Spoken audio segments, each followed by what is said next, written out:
अभिवादन स्वीकार कीजिए ब्रजेश मिश्रा का। आप देख रहे हैं द डिबेट और आज हम फिर बात करेंगे कोरोना वायरस की बढ़ती हुई महामारी और ये त्रासदी किस तरह से महानगरों, शहरों से होते हुए गांव, ग्रामीण, मजरा और पूर्वा तक बड़ी तादाद में फैल गई है।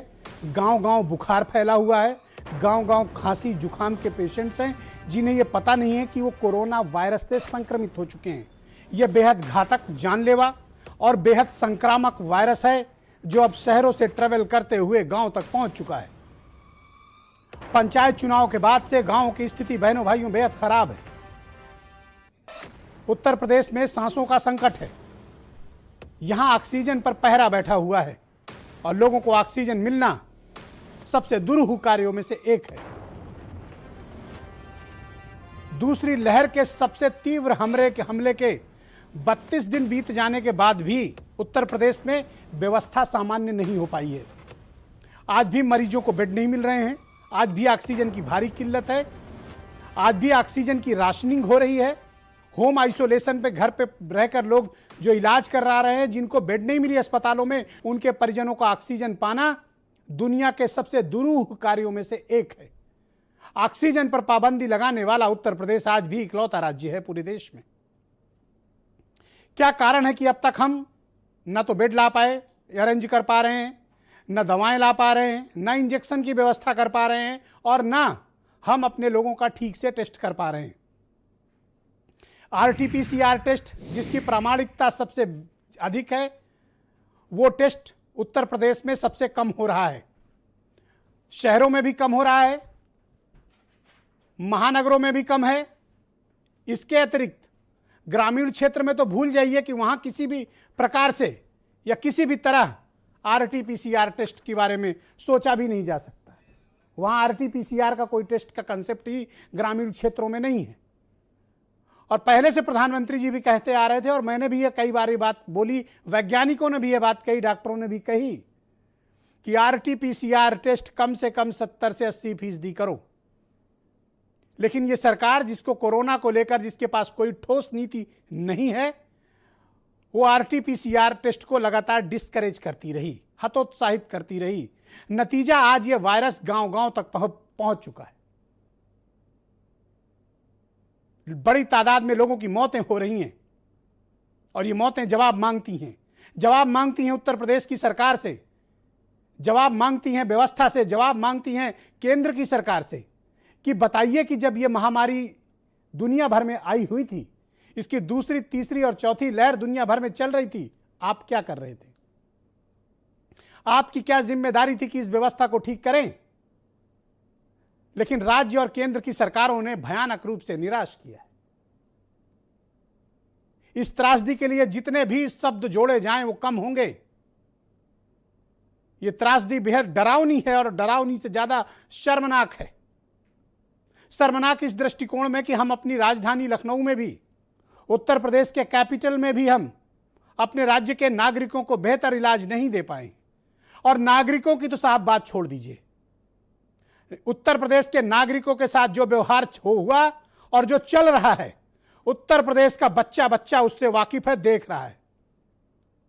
किस प्रकार से ऑक्सीजन के लिए तड़पाया गया, किस प्रकार से सीएम और रेफरल लेटर के नाम पर मरीजों को भर्ती नहीं किया गया, तड़प तड़प कर मरे।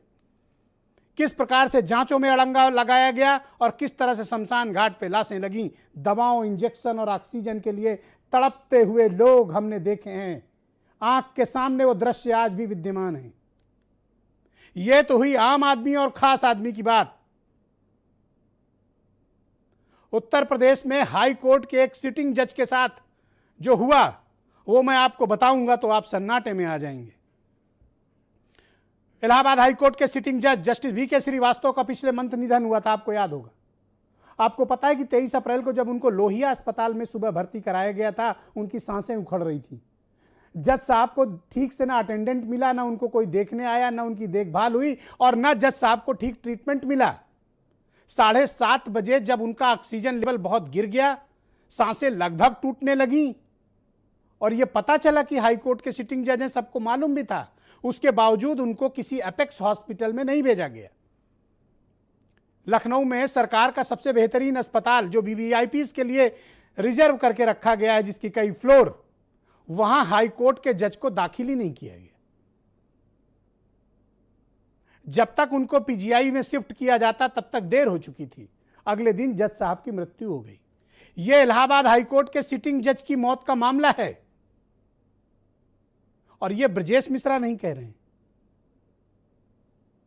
इलाहाबाद हाईकोर्ट की डबल बेंच के ऑब्जर्वेशन के पॉइंट नंबर 12 में यह बात मेंशन है, कल की यह तथ्य मेंशन है। और इलाहाबाद हाईकोर्ट की डबल बेंच ने यूपी सरकार से इसका तत्काल जवाब मांगा है। आम आदमी, खास आदमी, बड़े बड़े व्यापारी, करोड़पतियों को मैंने सड़क पर तड़पते और मरते देखा है एक अदद बेड की तलाश के लिए। उस उत्तर प्रदेश के भीतर, इस राजधानी लखनऊ के भीतर, बनारस के भीतर, इलाहाबाद के भीतर, कानपुर के भीतर, मेरठ और गाजियाबाद, नोएडा, बरेली और झांसी के भीतर इस हालत में उत्तर प्रदेश को पहुंचाया गया है। इसीलिए मैं कहता हूं कि यह त्रासदी एक डरावनी कहानी ही नहीं, हमारी शर्मिंदगी का कारण है। उत्तर प्रदेश सरकार की नीतियों की विफलता का कारण है कि इसने पैंडेमिक को किस प्रकार से हैंडल किया।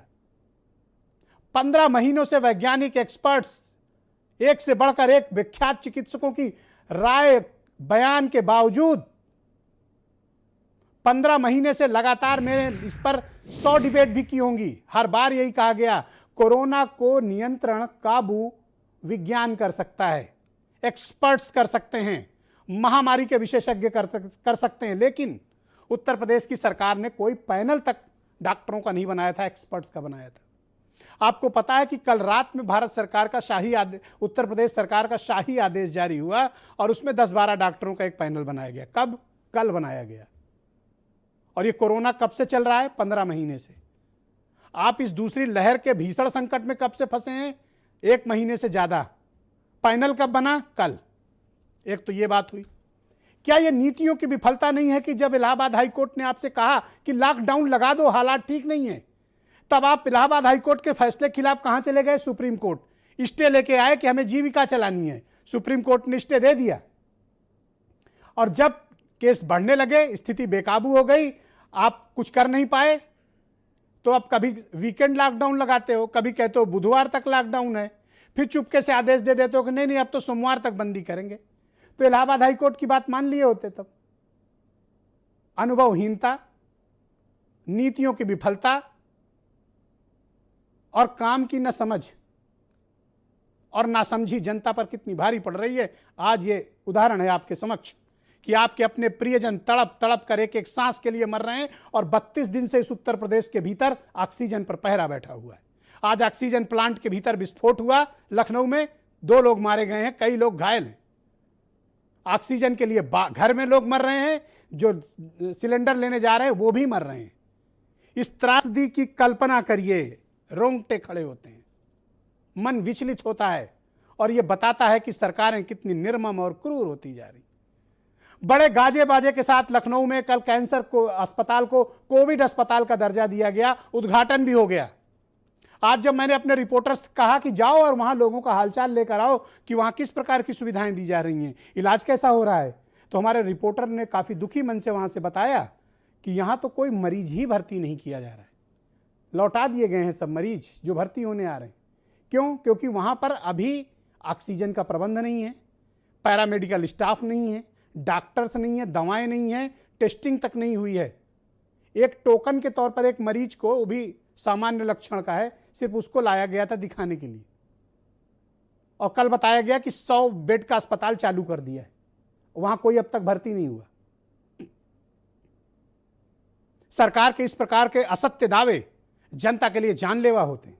जब वो अखबारों में, टीवी चैनलों में देखते हैं कि वहां पर अस्पताल बना है, लोग बड़ी उम्मीद से वहां भागते हैं, और जब उनको वहां भगाया जाता है उनकी सांसें टूटती हैं, उम्मीदें टूटती हैं, विश्वास टूटता है। सरकार एक संस्था का नाम है, अगर वो संस्था अपना विश्वास खोएगी, जनता के बीच असत्य दावे करेगी, तो उस संस्था का विश्वास जनता के प्रति से उठेगा। ऐसा मेरा मत है और ऐसा मेरा मानना है। ये बातें भुलाई नहीं जा सकती। किस प्रकार से लोगों ने अपनों को खोया है।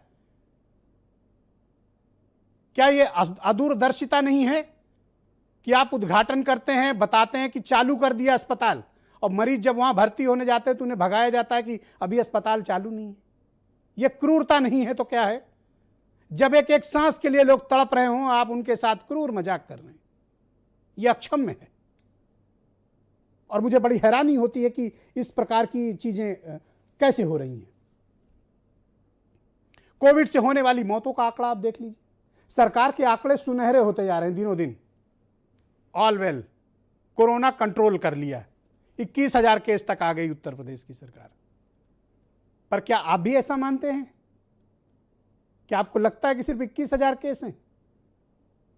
जी नहीं। अगर इसकी ठीक से जांच कराई जाए और इसकी आरटीपीसीआर के जरिए उत्तर प्रदेश के 24 करोड़ लोगों की जांच कराई जाएगी, आंकड़े डरावने मिलेंगे। आंकड़ों के मैनेजमेंट के जरिए कोरोना को नहीं कंट्रोल किया जा सकता। कोरोना को कंट्रोल वैज्ञानिक कर सकते हैं, डॉक्टर कर सकते हैं, महामारी एक्सपर्ट कर सकते हैं। आईएएस और मंत्री नेता का काम है उन्हें संसाधन देना। आप डॉक्टर को उनका काम नहीं करने देते हैं। आप बताते हैं कितनी ऑक्सीजन देनी है। कोई अस्पताल शिकायत कर दे कि ऑक्सीजन खत्म हो गई, उसके यहां छापा डाला जाता है, उसको नोटिस दी जाती है। पत्रकार खबर चला दे तो उसको पीछे से नोटिस आती है। वो तो अच्छा है कि सुप्रीम कोर्ट ने एक ब्लैंकेट ऑर्डर देके पत्रकारों को बचा लिया है कि कोई अवमानना का केस या कोई भी क्रिमिनल केस नहीं चलेगा पत्रकारों पर अगर कोई खबर ऑक्सीजन की कमी की चलाते हैं तो, व्यवस्था में खामियों की खबर चलाते हैं तो। ये परिस्थितियां बिल्कुल अजब सी हैं। आज एक और तस्वीर है बहनों भाइयों जो मैं आपको दिखाऊंगा और आपका दिल दहलेगा, मन विचलित होगा, आपका स्तब्ध हो जाएगा, आप दुखी हो जाएंगे। मैं दुखी नहीं करना चाहता, लेकिन मैं चाहता हूं कि आप जानें कि आपके प्यारे उत्तर प्रदेश में क्या हो रहा है, लोग किस प्रकार से तड़प तड़प कर मरने को मजबूर हैं। मैं अयोध्या की एक तस्वीर आपको दिखाना चाहता हूं। यह तस्वीर अयोध्या की है। यह बेटी अपनी मां की उखड़ती सांसों को बचाने के लिए जिला अस्पताल भागने की कोशिश कर रही थी, एम्बुलेंस के लिए लगातार प्रयास कर रही थी, लेकिन इस बेटी को एम्बुलेंस नहीं मिली। इसमें लिखा है इस रिक्शे में, बेटी बचाओ बेटी पढ़ाओ। ये बेटी अपनी मां को बचाने के लिए किसी तरह ई रिक्शे का प्रबंध करती है, उसमें लाद कर अपनी मां को लाती है ताकि उसकी उखड़ती सांसों को बचाया जा सके। ये बेटी अपनी मां को नहीं बचा पाई। एक एक सांस के लिए उसकी मां उसकी आंख के सामने जिला अस्पताल पे तड़प तड़प कर अयोध्या में मर गई।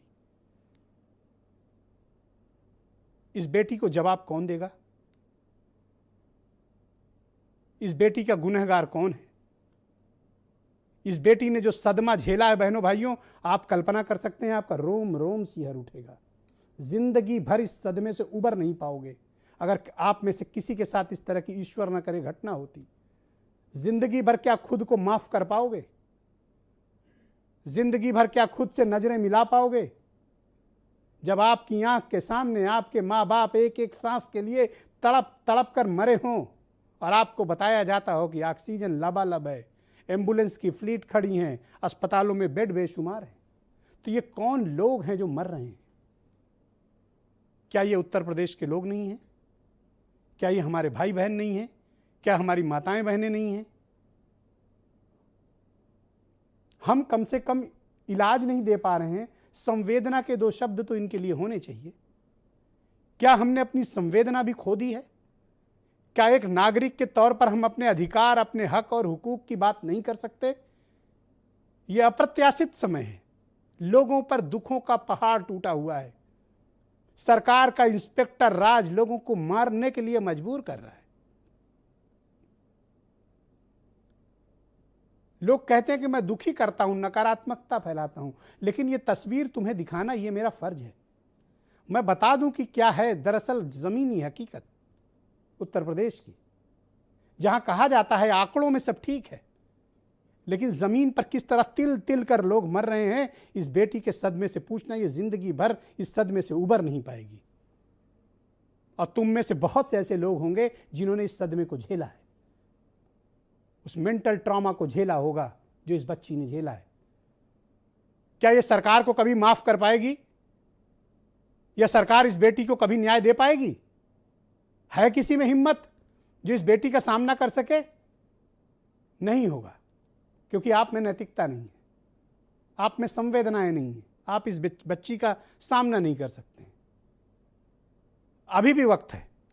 राज्य सरकार को चाहिए कि इस बेटी से क्षमा याचना करे, अपने अफसरों को इनके यहां भेजे हाथ जोड़कर इस बच्ची और इस बच्ची के परिवार से क्षमा याचना की जानी चाहिए कि सरकार की गलतियों, सरकार की नाकामियों के चलते मां का निधन हुआ है। माफी मांगनी चाहिए, तब इंसानियत की बात होनी चाहिए। कल एक और घटना हुई। इलाहाबाद हाई कोर्ट को यह बताया गया कि साहब ऑनलाइन कर दिया और बेड खूब उपलब्ध हैं, अब भर्ती कोई दिक्कत नहीं। तो जज साहब खुद भी पीड़ित हैं, परेशान हैं। अब तो देख रहे हैं कि जजों की क्या हालत है। तो जज साहब ने वहीं हाई कोर्ट से ही अपने यहाँ से सुनवाई के दौरान सीधे फ़ोन मिलवा दिया अस्पताल में, जिस अस्पताल में बताया गया कि 192 बेड रिक्त हैं। स्पीकर खोला गया, जज साहब ने खुद पूछा अस्पताल वालों से, सामान्य व्यक्ति बनकर, कि आपके यहाँ एक बेड रिक्त है, हमें वेबसाइट पर दिखा रहा है। तो अस्पताल प्रबंधन ने कहा हमारे यहाँ कोई बेड, किसी प्रकार की बेड रिक्त नहीं है, बाहर लोग खड़े हैं भर्ती के लिए, आप बेड रिक्त की बात कहां से कर रहे हैं। तो सरकारी पोर्टल पर रिक्त है, लेकिन हाईकोर्ट का जज खुद मिलवा के पूछ रहे हैं। यह ब्यूरोक्रेटिक ड्रामा चल रहा है उत्तर प्रदेश के भीतर। पेपर पे सब ठीक है, जमीन पे लोग इस बेटी की तरह तड़प रहे हैं, सदमे में हैं। उन सदमों का आप शब्दों में बयां नहीं कर सकते हैं। इस तकलीफ को, इस पीड़ा को, इसको सिर्फ महसूस कर सकता है वो भी वो शख्स महसूस कर सकता है जिसमें संवेदना हो, मानवता हो, इंसानियत हो, दूसरे की पीड़ा समझने का जज्बा हो। कुछ बयान सुने आप, फिर मैं डिबेट को आगे बढ़ाता हूं। डॉक्टर लोगों से भीख मांगी कि मेरी माता जी की जान बचा लो, और उन्हें ऑक्सीजन की कमी के कारण उनकी सांस रुक रही थी। और जब डॉक्टर लोगों से ज़्यादा भीख मांगी, हमने कहा प्लीज़ भर लो, तो वो लोग उल्टा सीधा बोलने लगे कि ऑक्सीजन क्या मेरे घर में बनती है, हम नहीं जिम्मेदार हैं, और इसके लिए हम क्या करें। केवल दिखावे के लिए एक मास्क लगा दिया गया उसमें कोई, और वो जो है 5 मिनट बाद मेरी माता जी एक्सपायर हो गई। हमारे पिताजी का ऑक्सीजन लेवल एकदम कम हो गया है, और यहाँ पे कोई भी डॉक्टर कुछ भी सुनवाई नहीं कर रहे हैं। तो उससे दिक्कत हो सकती है, पर पेशेंट को दिक्कत तो होगी। कहाँ का मरीज है आपका? वही फेफड़े संबंधित सांस। मशीन बंद हो गई? बिल्कुल बंद है, पेशेंट परेशान है, लाइट आने और जाके तकलीफ नहीं रहा था। डॉक्टर आ जाते, मैंने बोला डॉक्टर साहब चलिए, मेरी माँ की तबीयत ज़्यादा खराब है, हमारे तकलीफ नहीं है अभी कैसी स्थिति है उनकी? हाँ, मेरी तबीयत कमी है। भराया था क्या कितने रुपए का भरा है? कितने रुपए का भरा? 600 रुपये। 600 रुपये। यहाँ अस्पताल में नहीं है क्या? ना। क्यों? ऑक्सीजन सिलेंडर तो है अस्पताल में। तो भैया ना मिला तो कहाँ करा जाए। आज की डिबेट में बीजेपी से अनीता अग्रवाल मेरे साथ हैं, डॉक्टर आशुतोष वर्मा समाजवादी पार्टी से हैं, डॉक्टर अनूप अग्रवाल मुझे ज्वाइन कर चुके हैं, कुश शर्मा सुप्रीम कोर्ट के एडवोकेट